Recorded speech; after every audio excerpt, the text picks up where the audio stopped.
সেখানে তারপর দেওয়া হচ্ছে, কেন দেওয়া হচ্ছে? অবশ্যই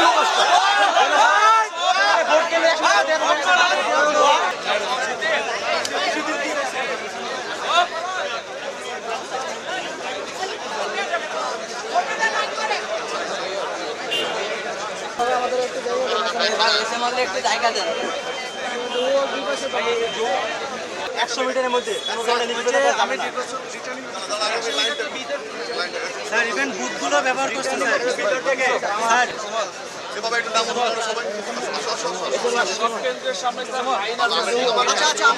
এখানে বাকচাষ এবং ছাত্রদলের অনেকেই আছে, তারা হচ্ছে রীতিমতো চোখা আঙ্গুল দিয়ে সেই নির্বাচনী যে আচরণবিধি সেটাকে লঙ্ঘন করছে। এবং এটা নিয়ে যখন আমরা তাদের সাথে কথা বলতে গেলাম তখন তারা আমাদেরকে নানাভাবে হ্যারাস করছে এবং একই সাথে তারা রীতিমতো পেশি শক্তির দেখানোর একটা চেষ্টা তারা করতেছে। আমরা তাদেরকে বললাম যে নির্বাচনী আচরণবিধি লঙ্ঘন হচ্ছে, তখন তারা আমাদের বললো যে আপনি কে, প্রথমে বলো আপনি কে। এরপরে যখন আমরা শুনলাম না তখন তারা বলতেছে তারা মারমুখী হয়ে আমাদের দিকে দিয়ে আসছে। এরপরে আমাদের স্যারকে বললাম, স্যার এখন সরানোর জন্য ট্রাই করতেছে, বাট পারতেছে না।